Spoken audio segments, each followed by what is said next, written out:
Buenas noches, bienvenidos a esta edición extraordinaria de Voz Científica, organizada por el Comité Científico del Colegio de Médicos y Cirujanos. Yo soy el doctor Horacio Mazoto, soy cirujano general y soy coordinador del Comité Científico del Colegio. Y quiero darles la bienvenida a este conversatorio sobre por qué es importante vacunarnos. Para empezar, vamos a ceder la palabra al doctor Mauricio Guardia, quien es el presidente del Colegio de Médicos y Cirujanos. Doctor Guardia. Muy buenas noches, estimados colegas y público en general. Hoy estamos iniciando este conversatorio para darle a la gente la importancia de seguir vacunándose. Hoy van a oír de parte de expertos la importancia que es la vacunación. El virus no se ha ido. Podemos controlarlo siempre y cuando todos pongamos de nuestra parte y sobre todo de continuar poniéndonos la vacuna. Es un hecho importantísimo que hoy van a oír de parte de expertos por qué es importante esto. Muchas gracias. Muchas gracias, doctor Guardia. Bueno, a continuación vamos a presentar los expositores que nos acompañan en el día de hoy. Primero voy a presentar a la doctora Gabriela Ivankovich Escoto. Ella es médica especialista en pediatría e inmunología y trabaja en el Hospital Nacional de Niños. También tenemos a la doctora Natalie Maynard Gamboa. Ella es especialista en medicina interna y trabaja actualmente en el CENARE, antiguo SEACO. También tenemos al doctor Tomás Meoño Martín. Él es médico especialista en medicina familiar y comunitaria y él trabaja en el área de salud de Cartago. También contamos con la presencia del doctor Juan José Romero Zúñiga. Él es doctor en epidemiología y docente e investigador de la Universidad Nacional. Bienvenidos todos. Muchas gracias por estar con nosotros. Ok, entonces para empezar, me gustaría preguntarles por qué es importante que me vacune yo y se vacunen las personas a mi alrededor. Doctor Romero. Bueno, creo que tal vez a mucha gente le parezca una pregunta un poco, un poco salida de tono, en un momento en el que prácticamente se nos hace muy natural vacunarnos, pero pareciera que a veces se nos olvida que la prevención, la medicina preventiva es muchísimo más valiosa y más oportuna que la cura. Durante muchísimos años, y esto es una cosa que viene desde el siglo pasado, ha quedado demostrado que una de las medidas de salud pública más acertadas y que mayor efecto han tenido, tanto en la calidad de vida como en la sobrevida de las personas, es la vacunación. Tanto así que enfermedades mortales han sido erradicadas prácticamente a partir de la vacunación. La viruela, ahora que se habla tanto de la viruela del mono, la viruela humana prácticamente fue erradicada a punta de vacunación. La poliomielitis prácticamente está a punto de ser erradicada del mundo a punta de vacunación, y muchas enfermedades que producían serias lesiones y condiciones dificultosas para las personas han sido controladas gracias a la vacunación. Hoy muchos niños sufren menos gracias a la vacunación, y si habláramos de la vacuna de la COVID-19, está muy demostrado que millones de vidas se han salvado gracias a la vacunación. Muchas gracias, doctor Romero. No sé si alguno de los panelistas también quiere comentar sobre el tema. Yo quería, perdón, no sé si puedo compartir la pantalla un momentito y enseñarles un gráfico, no sé si se ve aquí. Perfectamente. O sea, a mí me parece que es importante. Mucha gente habla de los resultados en Estados Unidos y en Europa, y la verdad no somos países iguales. Entonces, este es una gráfica que tiene, digamos, que nos da la idea de por qué nos tenemos que vacunar. del impacto de la vacunación en Chile. Entonces, una primera cosa que tenemos que entender es la vacuna contra COVID no pretende que no nos enfermemos. Lo que pretende es disminuir el riesgo de enfermedad severa, hospitalización y muerte, que son los graves problemas que ha tenido el COVID. Entonces, si vemos la disminución o el impacto que tiene la vacuna en las personas que están parcialmente inmunizadas, eso quiere decir los que han recibido una dosis o menos dosis de las recomendadas, y en los que están completamente inmunizados, en creo que queda muy claro que la efectividad de la vacuna en disminuir el COVID sintomático, o sea, de que si yo iba a tener un COVID con muchísimos síntomas, me vacuné y tengo menos síntomas, es una reducción importante. La otra es la cantidad de hospitalizaciones. Es evidente que la cantidad de hospitalizaciones ha disminuido, y no solo eso, sino los pacientes que están en UCI y los pacientes que mueren por COVID. Entonces, eso lo tenemos que entender muy bien. La importancia de la vacuna es esa, que al final de cuentas la gente no se muera por COVID. Entonces, creo que esa es una de las principales razones. Y esta es una gráfica del CDC de Estados Unidos, y todos conocemos claramente los factores de riesgo de los pacientes con COVID, que eran las personas mayores, las personas con enfermedades cardíacas, como hipertensión, enfermedades cardiovasculares previas, y los pacientes obesos. Esta se refiere específicamente a los pacientes mayores de 65 años, que sabemos que fueron los pacientes que murieron más al principio de la pandemia. Y si nosotros vacunamos específicamente a los pacientes mayores de 65 años, la reducción en la hospitalización, UCI y muerte en estos pacientes es muy importante. Y aquí también tenemos que pensarlo, que por qué los pacientes sanos, adultos jóvenes, se tienen que vacunar para disminuir la transmisión hacia estos adultos mayores, para que estos adultos mayores tengan un menor riesgo de tener la enfermedad y entonces tengan menor riesgo de tener complicaciones. Y ahora, hablando específicamente de los niños, tengo que decirles, nada más que al puro principio de la pandemia, los niños no fueron los que más sufrieron, pero ahora que ya se levantaron las medidas, que ya hay otros virus respiratorios que circulan, la coinfección entre los virus respiratorios que nosotros estábamos acostumbrados, más el COVID, han tenido un impacto muy importante en la población pediátrica. Entonces, en este momento, la cantidad de niños hospitalizados que tienen infecciones respiratorias y una infección por SARS-CoV-2 asociada nos ha complicado mucho la situación en poblaciones de niños pequeños, sobre todo los menores de 2 años y obviamente más los menores de 6 meses. Entonces, para estos niños en particular, es muy importante que alrededor las personas también estén vacunadas, porque los niños menores de 6 meses todavía no tienen autorización de vacunación, y entre 6 meses y 5 años ha sido muy controversial en nuestro país si se debe incluir la vacuna o no. Muy bien, muchas gracias. Y en relación a las otras vacunas que tenemos en el armamentario de vacunación a nivel nacional, es importante también vacunarse con todas estas otras vacunas que están en el esquema de vacunación. Puedo hacer un comentario. Yo, la parte de pediatría, creo que nosotros todos los pediatras siempre hemos hablado de la importancia de vacunación. Ya lo dijo el doctor Romero, que la vacunación es una de las estrategias en salud pública más importantes. O sea, es clarísimo el impacto que tiene la vacunación en disminución de enfermedades gravísimas, como polio, como tosferina, como el impacto, digamos, de la vacunación de hemófilos influenza. Ya nosotros no tenemos meningitis ni septicemia por hemófilos influenza, los niños no se mueren por esto. Y esas son vacunas que tienen muchísimos años de estar implementadas en nuestro esquema.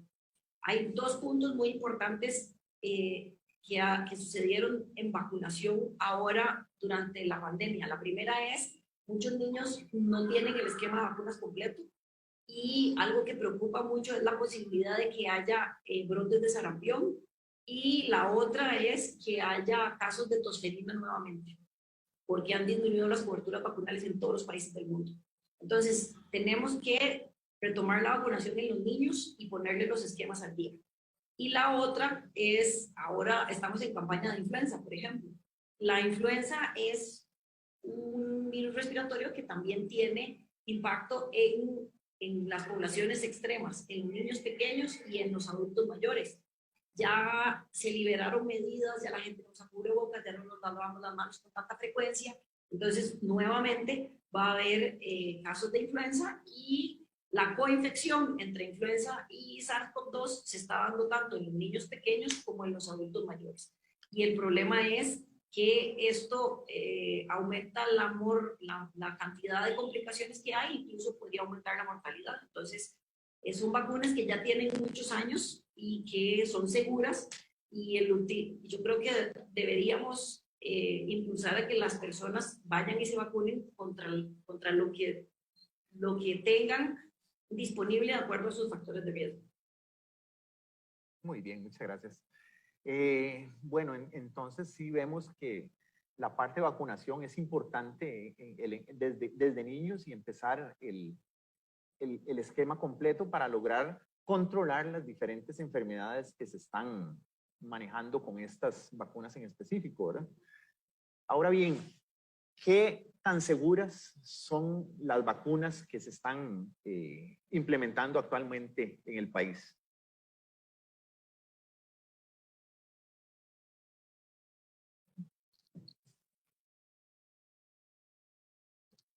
Doctor Mioño. Gracias, doctor. Bueno, en realidad el esquema de vacunación que tiene Costa Rica es un ejemplo, ¿verdad? No solo regional, sino a nivel del mundo, la cobertura que hemos logrado alcanzar en las diferentes enfermedades, como mencionaba Gabriela. Algo que es sumamente importante en cuanto a la seguridad es que es lo que muchas veces la gente se pregunta, ¿verdad? Si voy a tener un efecto adverso, cuántos efectos adversos se pueden presentar y todo este tipo de mitos que muchas veces existen alrededor de las vacunas en general, pero lo que nosotros vemos, por ejemplo, a nivel del primer nivel de atención, ¿verdad?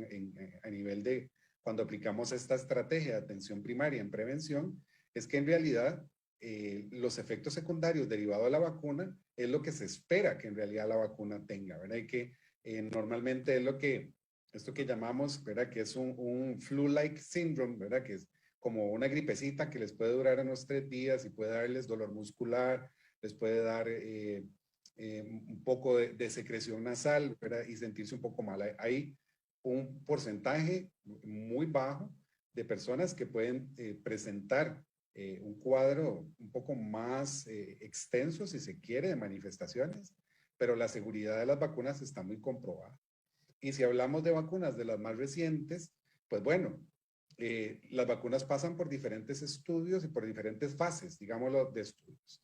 ¿Y qué pasa? Pues, por ejemplo, con la más reciente, nosotros mismos fuimos parte de ese estudio, ¿no? Porque en realidad de eso se tratan las vacunas.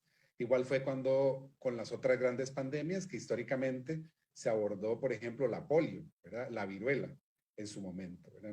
No podíamos esperar que pasaran 3 o 4 años probando en un laboratorio una vacuna que se requería para que pudiéramos impactar, como lo decía muy bien la doctora Ivankovich, en la mortalidad derivada de una enfermedad emergente.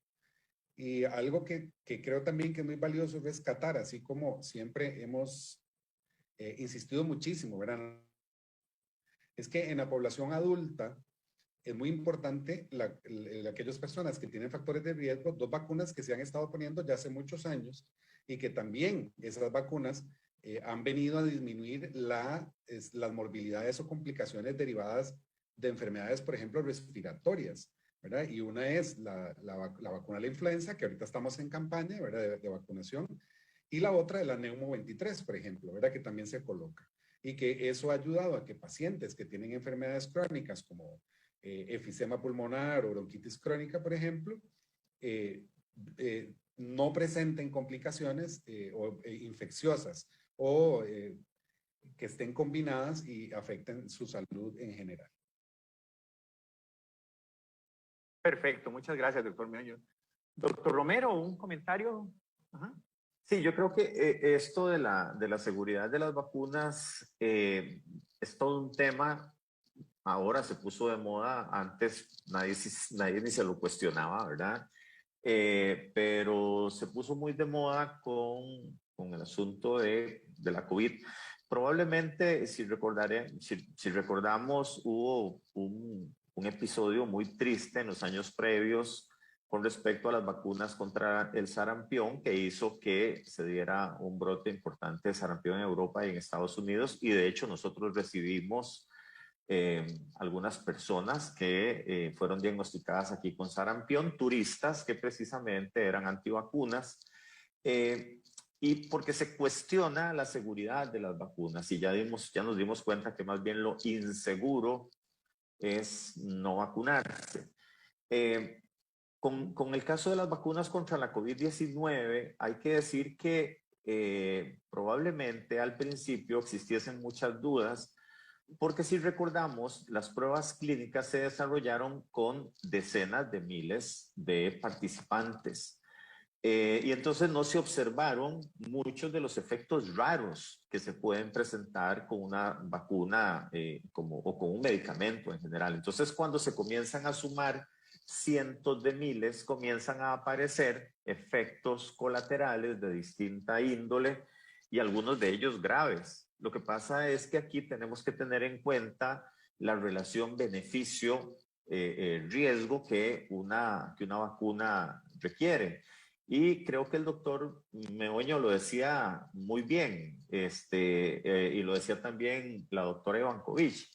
En el momento que se requería desarrollar una vacuna, que también es importante decir que no fue que se desarrolló en 4 meses, ni en 5 meses, en realidad se desarrolló durante muchos años porque nos aprovechamos de una tecnología que tenía años para ponerla al servicio del desarrollo de una vacuna que ha demostrado ser por mucho segura con respecto a la cantidad de efectos secundarios y la gravedad de estos efectos secundarios. Definitivamente estamos en presencia de vacunas muy seguras que tienen efectos secundarios, la mayoría leve, como prácticamente todas tienen. Claro, lo que pasa es que los grupos antivacunas hacen mucha publicidad de algunos casos muy raros y entonces, claro, sí, cuando se han aplicado miles de millones de dosis alrededor del mundo, es probable que algunas personas hayan fallecido. De hecho, es probable que haya algunos problemas muy graves, de hecho. Sin embargo, también contamos probablemente por decenas de millones las vidas que se han salvado, y no solo eso, también los miles de millones de horas hospital que muy frecuentemente no se mencionan, y todos los efectos que esto tiene sobre los sistemas de salud que se han evitado gracias a las vacunas. Muy bien, muchas gracias, doctora Maynard. Buenas, para seguir como con la idea que estaba dando el doctor Romero, no solo pensar el impacto que han tenido las vacunas contra el COVID en cuanto a hospitalización y muerte, sino también todas las complicaciones que tienen. El tener la enfermedad no es tan simple como un resfrío, e incluso la gente que es asintomática o las personas que han tenido una enfermedad leve, después están viendo ahorita las complicaciones a largo plazo, lo que se llama el long COVID, que una persona con vacunación que no tiene la enfermedad también no sufre esas consecuencias. Y digamos, nosotros cuando estuvimos en el SEACO, pasamos 2 años literalmente viendo solo COVID, y nosotros vimos el sub y baja de pacientes. Vimos como en la primera hora eran puros adultos mayores que les iba muy, muy mal. Incluso en las noticias salía que hubo infecciones en asilos de ancianos, que todos así, básicamente todo el asilo llegaba al SEACO y eran pacientes que con una mortalidad altísima, que empezó después la campaña de vacunación y vimos cómo fue cambiando la cantidad de personas y el tipo de personas que estaban internados. Ya eran pacientes más jóvenes, porque los adultos mayores ya se salvaban, ya salían. los protegía la vacuna. Y ahora yo creo que lo estamos viendo con los niños. Si bien adultos todavía se están infectando, ahora la población que está más desprotegida son los niños pequeños que no podemos vacunar, no nos han dado el visto bueno de vacunar a los menores de 5 años y la infecciosidad y más asociado a todos los virus respiratorios, como dijo la doctora Ivankovich, entonces nos está aumentando esa carga.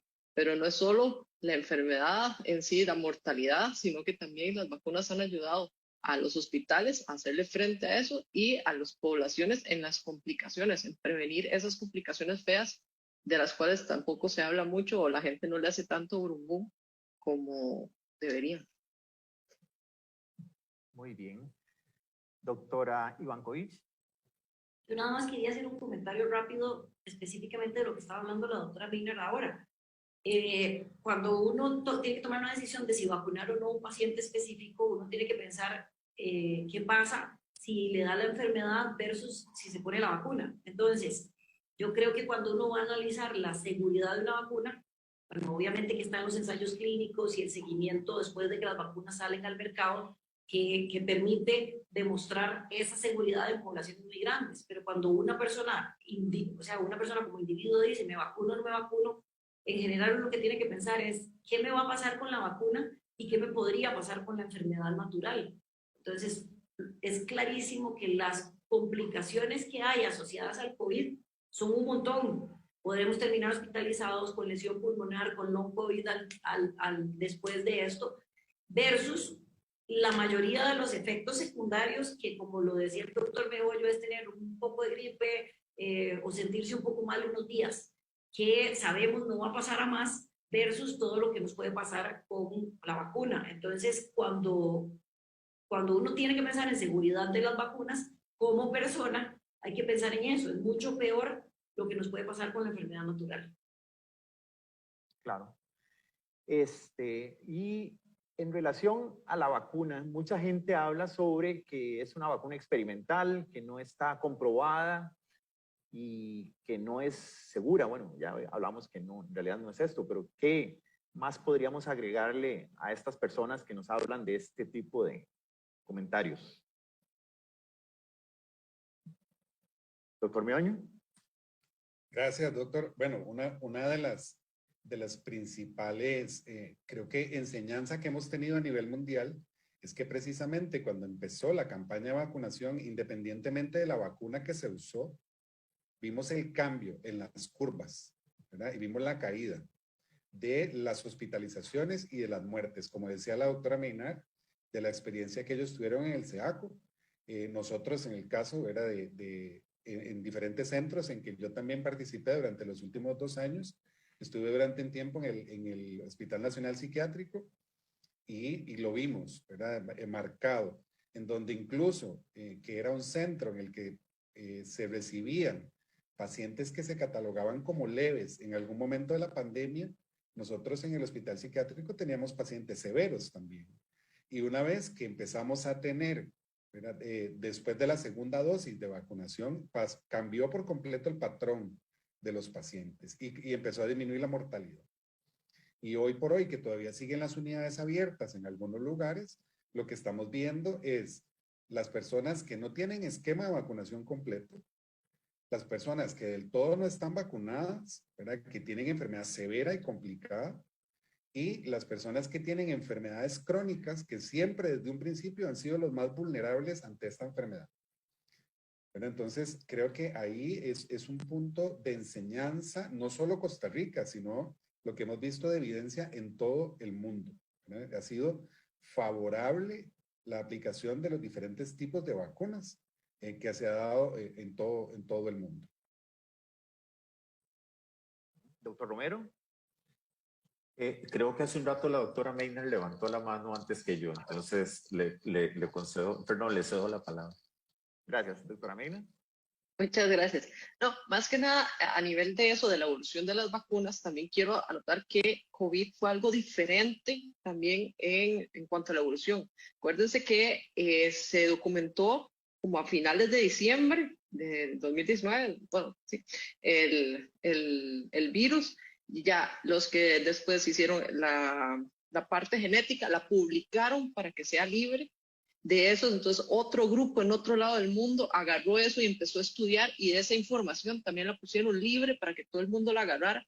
Y entonces también se dio un compartir de información que no se había dado a ese nivel yo creo que antes. Siempre cada uno de Oxford estudiaba por allá, y Estados Unidos por acá, y China por acá, y todos somos competencia, pero nos guardamos nuestros secretos. Ahí al principio se dio una colaboración a nivel mundial científica, que eso también ayudó a avanzar estas cosas. Entonces, no solo se tenía una tecnología de vacunas que ya se estaba moviendo desde antes, que iba lentamente. Si ustedes ven, hay muchos tipos de vacuna incluso. La Pfizer trabaja de una forma, la AstraZeneca trabaja de otra forma. ¿Por qué? Porque son tecnologías que habían ido evolucionando, pero gracias al compartir ese conocimiento y al manejo de todo el mundo fue que se pudo avanzar, porque fue una tragedia a nivel mundial. Millones de personas afectadas, millones de personas que se murieron. Aquí en Costa Rica no lo vimos tan trágicamente como nos ponían en Europa o como nos ponían en lugares como Perú, pero puede ser por nuestro mismo sistema de salud, por el trabajo de todos estos profesionales, pero sí fue un esfuerzo a nivel mundial, que es algo que no sucede muy a menudo. Y también es algo particular que más bien fue bueno, pero la gente nunca toma eso en cuenta. Claro. Doctor Romero. Sí, esto de si la vacuna es experimental, que es otra cosa que se oye con mucha frecuencia por parte de los antivacunas anti-COVID. Y aquí hay que hacer una aclaración, porque hay antivacunas que son antivacunas anti cualquier vacuna, y hay los que son específicamente antivacunas anti-COVID. Como lo decía la doctora Maynard, a finales de noviembre del año 2019 se comienza hasta ahí está se traza el primer caso de COVID-19. En diciembre se comienzan a dar los otros casos, y prácticamente el 10 de enero del año 2020 está publicado en el GenBank el genoma completo del virus de Wuhan. Esto es todo un hito, porque a partir de ahí cientos de laboratorios con miles de investigadores de los mejores en el mundo comenzaron a trabajar sobre un virus que, curiosamente, hasta ese momento no representaba el riesgo que después representó. Lo que pasa es que era un SARS-CoV y nos traía a la mente el SARS-CoV original, y entonces del cual se sabía que tenía una gran letalidad. Pero rápidamente los investigadores alrededor del mundo comenzaron precisamente a desarrollar tanto terapéutica antiviral como vacunas. Y entonces aquí vino digamos, podríamos decir, la visión de utilizar la tecnología del ARN mensajero, que para otras vacunas no había sido utilizado hasta el momento, sino para otro tipo de terapias. Se utilizó también la terapia del ADN, digamos, de los adenovirus o vectores virales, la de las proteínas específicas, y ahí han ido surgiendo.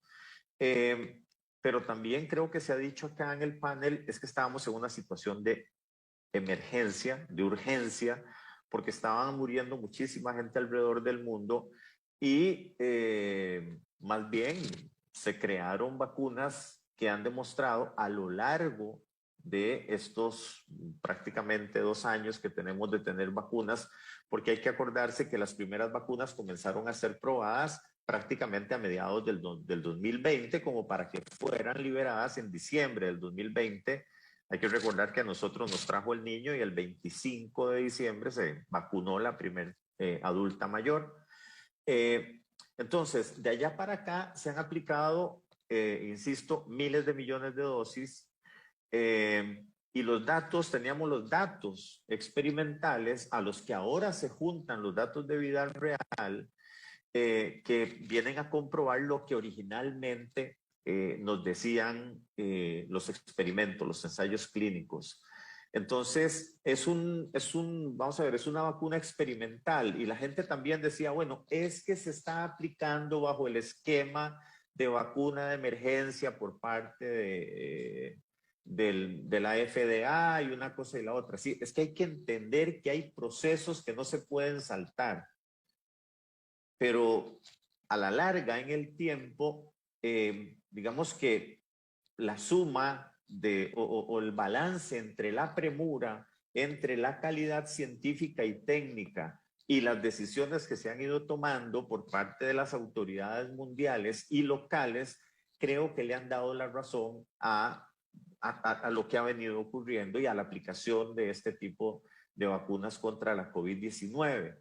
Y Costa Rica no es la excepción con los ejemplos que nos acaban de dar tanto la doctora Ivankovich como el doctor Meoño como la doctora Maynard, que nos dicen que definitivamente hay cambios. O sea, no estamos hablando de los datos de otro lado, son los cambios que se observaron acá. Entonces, definitivamente no es una vacuna experimental, pasó por todas las fases previas a que se haya liberado. Y por supuesto, cuando ya está una vez liberada, seguimos haciendo observación, monitoreo y obteniendo datos de vida real que vienen a comprobar lo que previamente se hizo. O sea, vacuna experimental, nada de eso.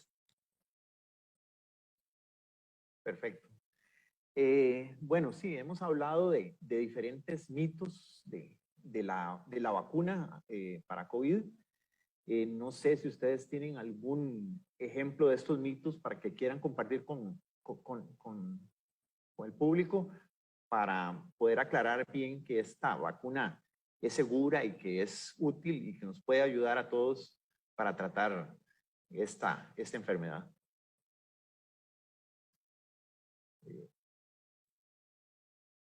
Doctor Ivankovich.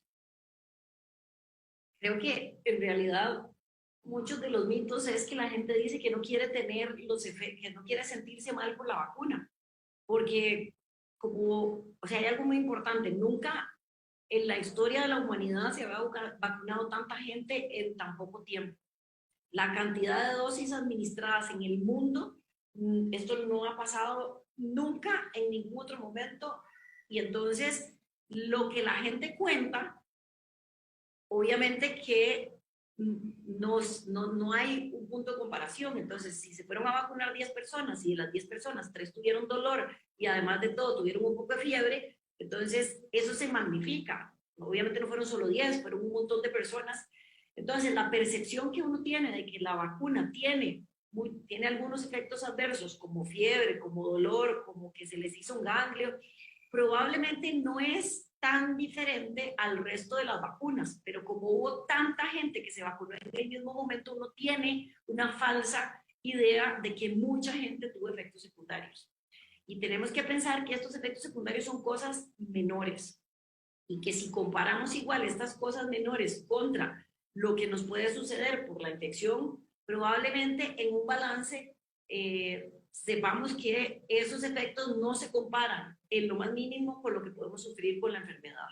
Entonces, muchos de estos efectos secundarios y de estos mitos son magnificados por la cantidad de dosis administradas. Y después la otra cosa es que todos se lo atribuyeron a la vacuna. Entonces, si después de la vacuna tuvo un herpes zóster, si después de la vacuna tuvo un dolor de cabeza, si después de la vacuna tuvo no sé, un brote. Hay algunos de esos que podrían estar en relación con la vacunación, pero hay algunos de esos que son dos cosas que sucedieron al mismo tiempo. Pero volvemos a lo mismo, como se vacunó tanta gente, yo no sé si fue por la vacuna o si era porque fue algo coincidente.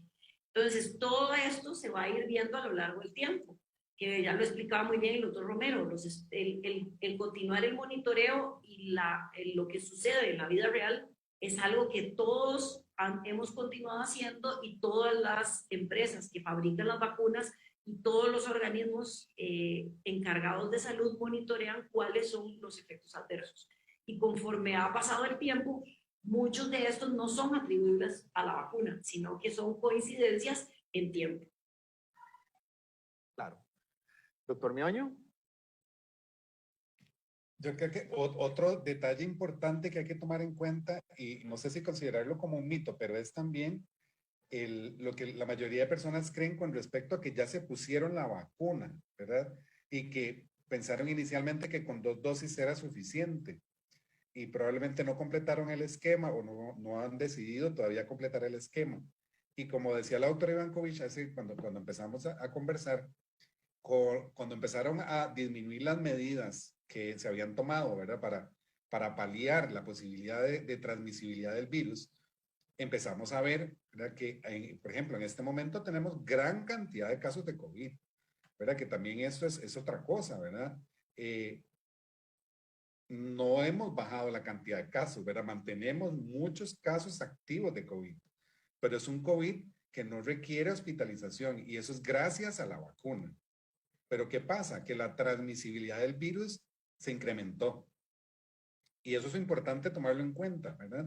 Porque en este momento estamos teniendo ingresos de personas vulnerables. Entonces, como lo decía la doctora Ivankovich, por un lado, está la población pediátrica, ¿verdad? Que es sumamente vulnerable a una gran cantidad de enfermedades y de otros virus que están circulando y que ahora les es otra vez fácil circular, por ejemplo, porque ya no se usa el cubrebocas como lo estábamos usando. Y el otro extremo, ¿verdad? Que son las personas adultas y adultas mayores con comorbilidades que estamos viendo ahorita complicadas, igual en el contexto de la pandemia en que estamos. Entonces, también quitarse esta idea de porque tengo la vacuna no me va a dar COVID, ¿verdad? O no voy a transmitir el COVID. No es importante de que sí nos puede dar, ¿verdad? Y que puedo transmitirlo. Entonces, siempre hay que seguir teniendo cierto grado de medidas, el distanciamiento. O sea, fueron medidas también que están sumamente comprobadas, ¿verdad? El distanciamiento, el uso de cubreboca en su momento de máxima transmisibilidad del virus y otro tipo de restricciones, el lavado de manos, que, bueno, para nadie es un secreto, ¿verdad? Dejamos de tener diarreas, entonces también, ¿verdad? Volvimos a lavarnos las manos, habíamos dejado de hacer muchas cosas que desde el punto de vista de salud pública son sumamente importantes y que el virus o la pandemia nos volvió a traer y a poner sobre la mesa el autocuidado, ¿verdad? Y eso es sumamente importante y en el contexto en que estamos. Esto no se ha terminado, ¿verdad? Eso es algo también que es muy claro, ¿verdad? Y tenemos que verlo, no se ha terminado y no tiene una fecha de caducidad pronta, ¿verdad? Entonces, es importante que lo planteemos también y que lo sigamos acompañando, ¿verdad? Y visualizando para ver cómo se va comportando en el camino. Gracias, doctor. Doctora Maynard. Bueno, para seguir la línea de los mitos, entonces ya compañeros panelistas hablaron de varios, pero viendo más de lo que me das. Uno, de la vacuna no me puede dar COVID porque no estamos poniendo un virus golpeado ni un virus completo, sino que simplemente son como como explicarlo lo más simple posible, es como una parte de, digamos, en mi caso, si quisieran hacer una vacuna contra mí, están metiendo que es pelirroja, entonces el cuerpo va a atacar todo lo pelirrojo, no me están metiendo a mí completo. Entonces, no me va a dar COVID, per se. Aparte de eso, no me va a meter ADN raro de alguien más, no está hecho con fetos ni personas que abortaron, no me tiene un chip 5G, nadie me va a querer perseguir. Si me quisieran perseguir, solo persiguen el celular, que ahí está todo lo mismo. Aparte de eso, está hecho con componentes, no son tóxicos o son componentes químicos que tras de eso podríamos encontrar en un montón de comida. Hay cosas que son como totalmente más antinatural que comemos todos los días y nos encanta y igual no es por eso. De eso no es experimental. Todo empieza como un experimento y después evoluciona con las fases. Todo tiene efectos adversos. Yo mismo se lo digo a mis pacientes. Si usted toma demasiada agua, le va a pasar cosas malas. Entonces, lo mismo pasa con la vacuna. Digamos, si usted busca suficiente gente, hay gente que le va a tener efectos adversos, pero la gran mayoría, como han dicho todos, lo que les da es dolor o le puede dar como un síntoma pseudogripal, 2, 3 días, ahí usted se tira a la cama, ve mucho Netflix y ya sale. Pero la contraparte es horrible y espantosa. Entonces, como lo mismo que dice la doctora Ivanovich, entonces es quedarme en la cama un par de días viendo Netflix, sintiéndome un poco mal, versus videollamada para despedirme de mis familiares antes de que me intuben porque yo sé que no voy a salir. O sea, son cosas, en realidad, es una decisión que no cuesta tanto. Después, yo sé que la gente no escarmenta por cabeza ajena, entonces siempre dice, sí, eso le va a pasar a los viejitos, no me va a pasar a mí. Otra cosa que esta enfermedad evidenció, al menos en nuestro sistema de salud, es el montón de gente que tiene enfermedades crónicas que no sabía. Veamos vean la cantidad de diabéticos, de obesos, de hipertensos que diagnosticamos en el CEACO. Es casi todo. Llegaba un muchacho de 35 años, hombre joven, laboratorios, LDL como en 500. Entonces, glicosilada en 9. Y uno es como, muchacho, es que usted no era tan sano que digamos. Entonces, a veces esta misma población que dice, yo soy joven y primaveral, a mí no me va a pasar nada, y probablemente no sea tan joven y primaveral como ellos mismos piensan. Entonces, esa parte también hay que tomarla en cuenta. Y la parte de que al principio se pensaba que era como la vacuna de la polio, digamos, que me vacuno por la polio y ya no me da polio y ya soy feliz. Este es diferente, este virus se parece, yo siempre lo explico más como el virus de la gripe o el virus como la influenza, que usted ve que todos los años hay que vacunarse porque es un virus muy vivo, en el sentido de que él muta, o sea, él ve cómo mejorar para seguirnos infectando. Y entonces, por eso salen nuevas, o en caso de la influenza, como nuevas dosis, nuevos tipos de vacuna cada año, como actualizaciones de software. En este caso, necesitamos más dosis para que el sistema inmune esté bien pendiente y agarre bien el virus, porque el virus trata de escaparse de las defensas, a él le gusta, lo que quiere es infectar a todo el mundo. Entonces, a veces se necesitan boosters. No quiere decir que la vacuna no está funcionando, quiere decir que el virus es muy inteligente y nos está ganando. Y al mismo tiempo que el montón de gente que no se vacuna es un caldo de cultivo para que el virus tenga más mutaciones y entonces tras de eso salgan cosas más raras que se escapen de la vacuna. Gracias. Doctor Romero. Sí, yo nada más quisiera irme por el otro lado, porque es un poco complicado cuando sale alguien con algún rango de autoridad y dice que ya no usa la mascarilla porque de todos modos ya tiene 4 vacunas. Ese es otro mito, perdón. El hecho de que yo tenga 3 vacunas o que tenga 4 vacunas no me exime de utilizar una mascarilla porque ya no me voy a enfermar o que solo la tengo que utilizar si tengo factores de riesgo. Yo puedo ser igualmente, me puedo enfermar si tengo 3 o 4 vacunas, pero más que eso yo podría contagiar a otras personas por el hecho de no utilizar la mascarilla. Entonces, ya hemos hablado de todo lo que produce el no vacunarse, pero también no podemos achacarle cosas que la vacuna definitivamente no hace y que yo creo que sería muy irresponsable si nosotros salimos a decir que porque ya me puse 4 vacunas puedo salir libremente, sin guardar distancia, sin lavarme las manos y sin utilizar tapabocas porque ya estoy prácticamente inmune, porque ya, es importante saberlo, estas vacunas no producen esterilidad inmunológica. Doctora Meina, tiene la mano levantada, no sé si tiene un comentario. Solo un pequeño, que de acuerdo con el doctor Romero, Dios, ¿cuántos? Porque aquí, de colegio de médicos, ¿cuántos de nosotros en el hospital veíamos los chiquitos o veíamos los pacientes en emergencias, el señor tosiendo y uno expultándolo con enfrente de la cara? ¿Cómo lo ve eso ahora uno? Uno es como ¿en qué momento? Yo tuve pacientes sin mascarilla, ¿qué estaba pensando? Digamos, esta nueva realidad de ver, es como la mascarilla es algo que necesitamos siempre, y el personal de salud, por siempre y para siempre, de aquí al fin del mundo, yo voy a ver pacientes con mascarilla. Más bien era como, ¿cómo diantres me estaba exponiendo tanto antes? Porque era tan tonta. Es algo que ya, eso ya cambió y ya no hay vuelta atrás. Claro. Bueno, es un hecho de que la vacunación se ha dado en forma masiva, ¿verdad? Y que se han administrado miles o por no decir millones de dosis.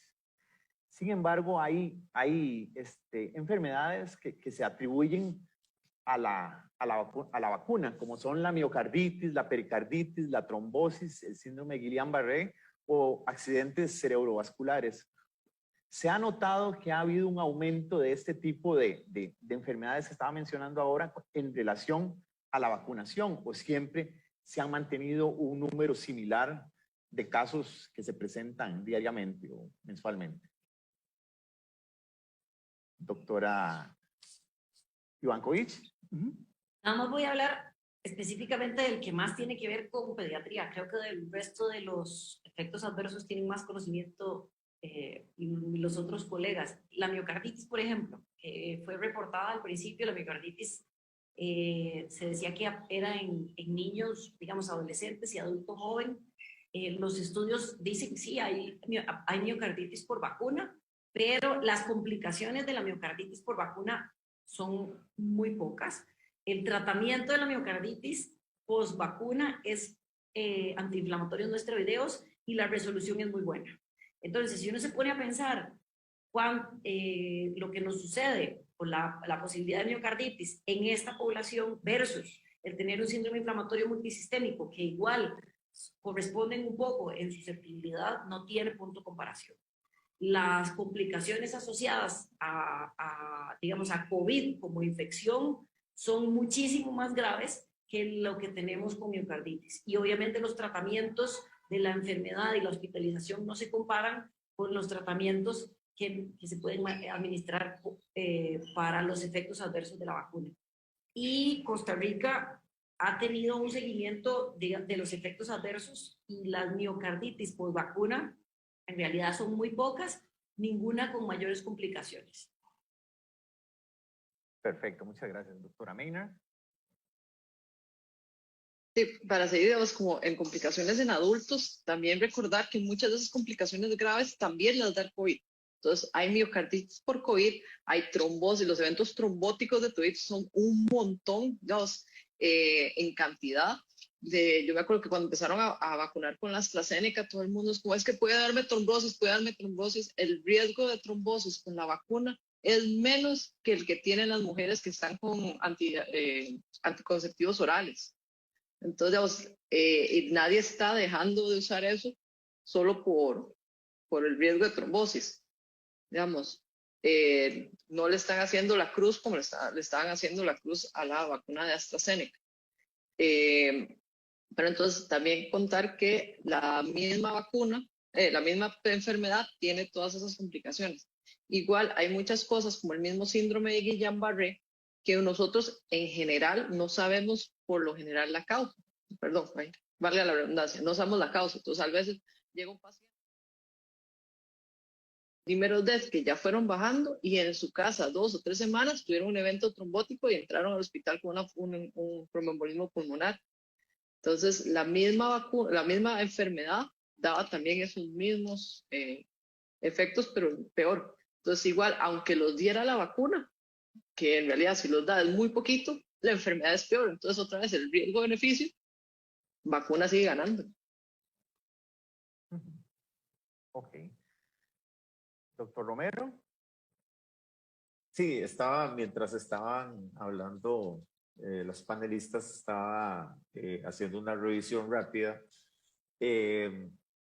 por aquello de la actualización. A ver, por ejemplo, con las vacunas de ARN mensajero se reporta en la literatura que no hay diferencia prácticamente en la incidencia por cada 100,000 personas entre las personas vacunadas y las no vacunadas previamente, en los casos de Guillain-Barré, por ejemplo, que mucho se relacionó. Sí hay un riesgo un poquito más alto en las vacunas de tipo de vector viral, como la de Janssen, que es de la que estaba viendo ahí, y un poquitín más elevado en el caso de la vacuna de AstraZeneca. Sin embargo, hay que recordar que aquí principalmente se aplicaron vacunas de Pfizer y de Moderna en un determinado momento, lo cual nos confiere mucha seguridad. Y como lo decía la doctora Maynard, los accidentes trombóticos, se le quiso meter mucha bulla a eso. Igualmente mucho se habló de estos síndromes, vamos a ver, de afectación sobre los mismos anticuerpos, como lo que sucede, por ejemplo, con el caso del dengue, que podía estar asociado a las vacunas de la COVID-19. En realidad, muchos hallazgos fueron más casuales que causales y así como que riesgos incrementados de manera importante, no. Y la otra cosa que sí, como decía la doctora Ivankovich, probablemente, bueno, no, definitivamente, una vez identificado el problema, se puede dar un tratamiento. Hay que recordar que los primeros accidentes vasculares en las venas del cerebro o en las venas abdominales, atribuidas a las vacunas de AstraZeneca o a las de Johnson Johnson, fueron tratadas de la forma tradicional y resulta que no tenían que ser tratadas de esa manera, pero rápidamente se cambió el tratamiento y prácticamente ninguna persona después de eso sufrió ningún problema serio. Entonces, hay que entender que a como se han ido dando los problemas de los efectos, digamos, colaterales, estos que mencionaba usted, doctor Mazoto, prácticamente se ha ido descubriendo cómo eliminar el riesgo de un desenlace fatal cuando se presentan estos desenlaces, perdón, estos eventos. Y la otra es que ya todo el cuerpo médico mundial está alerta a esto. Y nada más para hacer una precisión, según los datos de Our World in Data, de nuestro mundo en datos, tenemos 12.5 miles de millones de dosis que se han aplicado hasta el día de hoy, con 6.6 millones de dosis que se aplican todos los días de vacuna contra la COVID-19. Esto nos da una idea de por qué, como lo han dicho aquí en el panel, es muy frecuente observar de manera anecdótica casos de gente que dice me tiró 3 días a la cama o que me desató un dolor de cabeza que yo antes no tenía o cosas por el estilo. Es que son miles de millones de dosis las que han sido aplicadas alrededor del mundo. Perfecto. Doctor Miño. No, de igual manera, doctor, por ejemplo, en las unidades, en el Hospital Calderón Guardia y en el HNP, en el contexto de COVID, la variabilidad de aparición de Guillain-Barré o fenómenos asociados a la vacuna por lo menos no se evidenció que aumentara en ningún momento. Lo que sí vimos, igual que SEACO, que la doctora Maynard ya lo comentó, es estos pacientes con el COVID prolongado, ¿verdad? Y con esas manifestaciones trombóticas o inflamatorias persistentes y todo lo que desencadenan, ¿verdad? Pero en general no, ¿verdad? No ha habido. Y le puedo decir también que en la consulta del primer nivel de atención tampoco se ha visto como reflejado en la mayor cantidad de consultas desde que volvió la presencialidad, con personas que, por ejemplo, consulten por debilidad muscular o por algo asociado específicamente al fenómeno o a la aplicación de la vacuna, ¿verdad? Entonces creo que eso es importante tomarlo en cuenta. Y lo que decía la doctora Ivankovich de ese seguimiento que en el país se está dando de los eventos adversos, ¿verdad? Estamos todos obligados a reportar cualquier caso que pudiera parecer que es asociado a la vacuna. Otro detalle importante también que hay que tomar en cuenta es que puede ser que cuando yo me ponga la vacuna ya tenga el virus, ¿verdad? Y que sea un asintomático. Entonces mucha gente dice, y claro, y si soy asintomático, me puse la vacuna, entonces ahora sí me va a dar un COVID enorme. Y creo que la doctora Maynard y la doctora Ivankovich fueron muy claras, ¿verdad? En el sentido de que la vacuna no va a hacer que me dé la enfermedad, ni que si ya la tengo me dé peor la enfermedad, ¿verdad? En ese sentido. Tampoco la vacuna me la va a cortar, ¿verdad? O sea, no actúa de esa forma. Entonces, ese es otro aspecto que a veces las personas se preguntan y que por ahí, aclararles un poco que no tienen por qué tener ese temor de que pueden presentar un efecto adverso severo, ¿verdad? Que no ha sido un aumento en la frecuencia. Muy bien, muchas gracias. En relación al término inmunidad de rebaño, que al inicio de la pandemia se hablaba mucho, sin embargo, las cosas han ido evolucionando y todo. ¿Este término se mantiene o ha cambiado o ya no es válido en relación a la vacunación? ¿Qué nos pueden comentar, doctor Romero? Bueno, yo algo escribí sobre este temilla de la inmunidad de rebaño. Hay que recordar que con esto de la COVID hemos pasado por distintas etapas y muy rápido por cada una de ellas y entre una y otra. Al principio pensábamos en un virus como cualquier otro que podía eventualmente desarrollar digamos, un tipo de inmunidad funcional, no inmunidad esterilizante, y esto es muy importante decirlo. ¿Y cuál es la diferencia? Bueno, la inmunidad funcional quiere decir que la persona que tiene la vacuna puede eventualmente infectarse, pero no necesariamente desarrollar la enfermedad. Y como la mayoría de las enfermedades la mayoría de las infecciones requieren de la enfermedad para poder hacer la transmisión, pues entonces en el caso de que no haya enfermedad, pues se corta la cadena de transmisión. Pero bueno, resulta que nos dimos cuenta que con COVID-19 no era así. Esto está muy relacionado con la tasa básica reproductiva, que es la cantidad de casos secundarios que se producen a partir de un caso primario. Y al principio se decía que esta R0, o la tasa básica reproductiva, andaba en el orden de entre 2 y 3. Y entonces se aplicaba una formulilla matemática más o menos simple y decían, bueno, esto entonces significa que con el 60% de las personas que tengan inmunidad, sea natural por la infección o por la vacunación, con eso se controla la pandemia y de ahí en adelante vamos para abajo. Pero resulta que el virus fue más vivo que nosotros, decía la doctora Maynard, y nosotros le íbamos por un lado y el virus nos iba por el otro.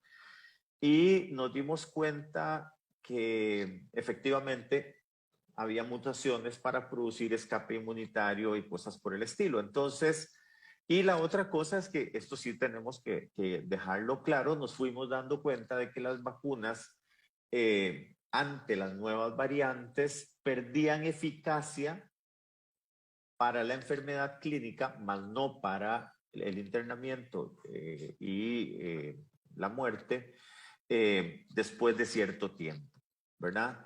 Entonces, esto hace que hablar de la inmunidad del rebaño o la inmunidad del grupo o la inmunidad colectiva, como se le quiera llamar, en el sentido estricto no tiene, vamos a ver, no tiene efecto. Porque en realidad no se trata, o sea, no se puede cortar las cadenas de contagio tal y como se esperaba. Por eso es que inclusive personas con cuatro dosis de vacuna podemos ser contagiosos para otras personas, porque no hay una inmunidad que llamaríamos esterilizante.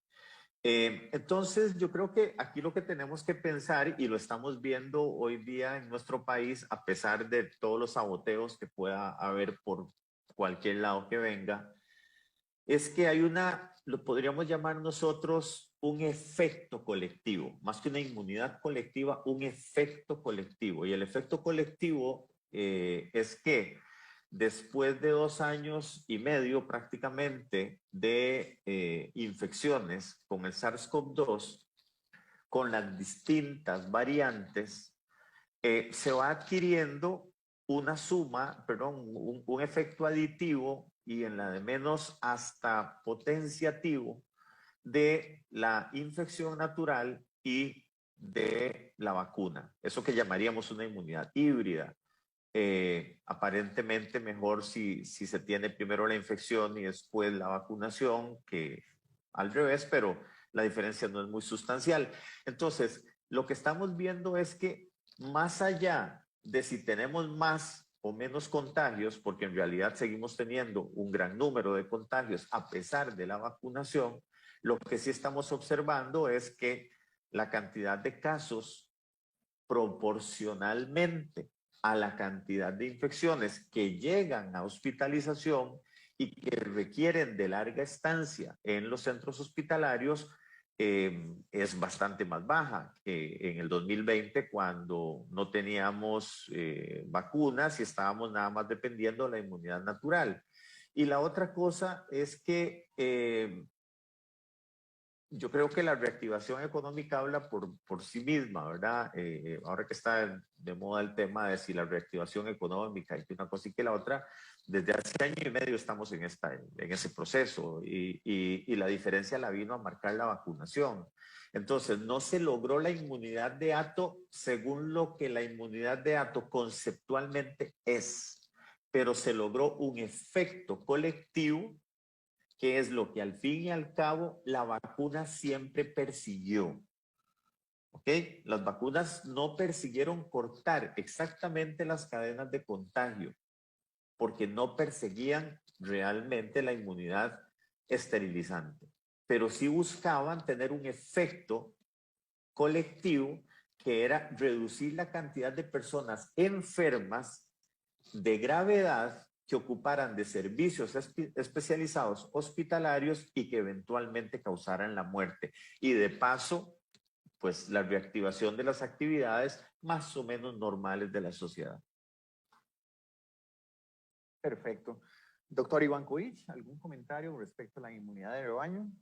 No, creo que el doctor explicó bastante bien. Bueno, entonces, tal vez vamos a terminar aquí la discusión y me gustaría que el doctor Guardia, el presidente del colegio, nos dé unas palabras de clausura.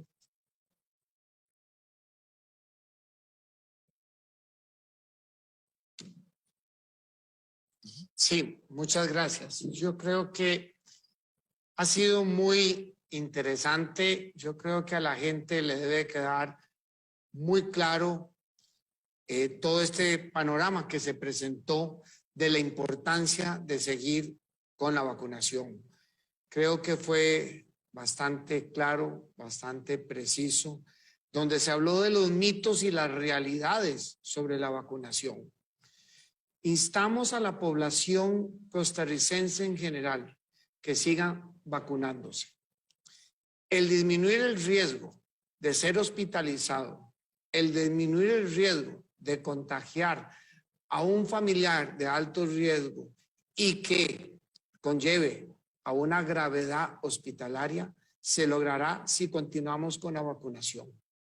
Como hemos dicho al principio, vemos ya una luz al final de este túnel que ha sido el COVID-19, pero todavía falta camino que recorrer. Por eso les agradezco a los señores panelistas por su realmente aporte, que ha sido de primera línea, que ha sido muy claro. Doctora Ivankovich, doctora Maynard, doctor Romero, doctor Meoño, les agradezco mucho, y doctor Mazoto, por su buen llevar este conversatorio para aclararle en sí al público general de que continúen vacunándose. Por favor, es muy importante. Es la única forma de que podamos salir adelante de este problema mundial. Muchas gracias a todos y les agradezco por su participación. Buenas noches. Bueno. Buenas noches, gracias. Gracias a ustedes.